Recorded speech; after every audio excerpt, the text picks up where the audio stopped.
The mind weapon inside the secret war for the human consciousness. Fort Meade, Maryland, 1981. The room was known simply as the tank. It was a soundproofed, copper-shielded Faraday cage buried in the basement of an undistinguished Army intelligence building. Inside, the air was heavy with the smell of stale coffee and ozone. There were no windows, only a gray table, a comfortable recliner, and a stack of white paper. In the recliner sat a man known to his handlers as Subject 7. To the rest of the world, he was Alexander Kane, a quiet émigré with a thick file and a thicker accent. His eyes were closed, his breathing was shallow. Target is a structure, the monitor whispered, reading a set of random geographic coordinates.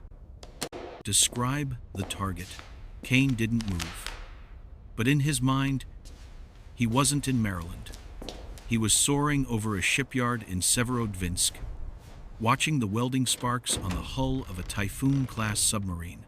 He began to sketch. For 20 years, the CIA and the DIA, Defense Intelligence Agency, spent millions on Project Stargate, and its precursors, Gondola Wish, Grill Flame, terrified that the Soviet Union was winning the Psi Gap. They believed the Soviets could spy on the White House from a room in Moscow using nothing but telepathy.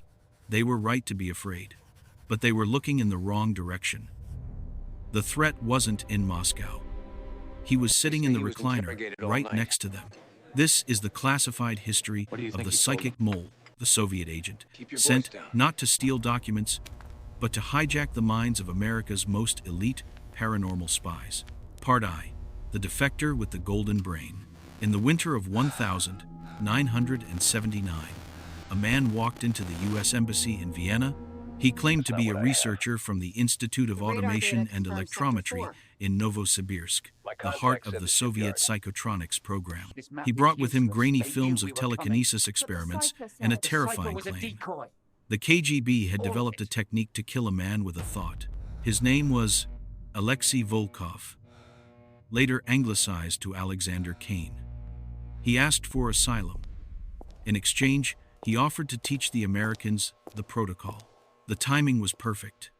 The U.S. intelligence community was in a panic.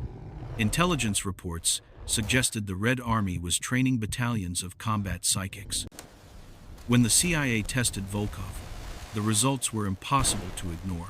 In Zener card tests, guessing symbols on hidden cards, he scored 85%. The statistical probability of such a score by chance was 1 in a billion.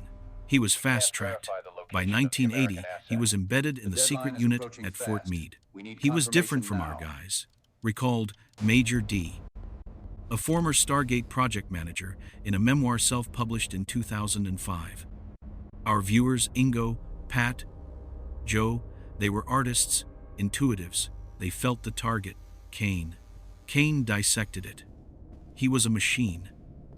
He didn't just see the target. He could read the numbers on the license plates. The unit welcomed him. They thought they had acquired the ultimate weapon. They didn't realize they had just swallowed a poison pill. Part 2. The Trojan Horse of the Mind. Volkov's mission, declassified in fragments from GRU archives, was a masterclass in asymmetrical warfare. He wasn't there to report back on U.S. capabilities. The Soviets already knew the U.S. was behind in psychic research. His mission was cognitive sabotage. Remote viewing relies on a delicate signal-to-noise ratio. The viewer must clear their mind to receive the signal from the target. Volkov's job was to introduce noise. It began subtly. During group sessions, where multiple viewers would target the same site to triangulate data, Volkov would introduce overlays. If the target was a silo in Siberia, Volkov would vividly describe a grain processing plant. He would project this image with such mental intensity that the other viewers, highly sensitive empaths, would pick up on his visualization instead of the reality. He was jamming their telepathy. We started missing targets, Major D wrote, badly. We'd send a team to look for a downed satellite in Africa based on our drawings, and they'd find a herd of elephants. We thought we were losing our touch. We didn't know we were being steered. Part 3. The Nightmare Season. By 1982, the atmosphere in the unit had shifted from scientific curiosity to psychological horror. The viewers began to suffer. One by one, the American psychics reported strange symptoms. Migraines that felt like ice picks, nightmares of a black wolf, stalking them through endless corridors, a feeling of being watched, even inside the Faraday cage. Volkov, meanwhile, was thriving. He became the star of the unit. He was the only one whose data remained clear. He was effectively blinding the U.S. intelligence apparatus while positioning himself as the only reliable eye. The turning point came during the hostage crisis in Lebanon. The unit was tasked with locating a kidnapped American diplomat. The pressure was immense. The top American viewer, a legendary figure we shall call the Major, went into a deep trance.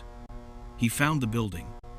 He saw the guards, but as he tried to focus on the room number, he reported a sudden, violent intrusion. "It's not a wall," the Major shouted in the session tape, his voice trembling. "It's a face. There's a face blocking the door." He described the face. It wasn't an Arab guard. It was a face with pale eyes and a scar on the chin. It was Volkov. Part 4. The Astral Duel. The confrontation that followed is perhaps the strangest counterintelligence interrogation in U.S. history. It didn't happen in an interrogation room with a lamp shining in the suspect's eyes. It happened in the break room, over styrofoam cups of tea.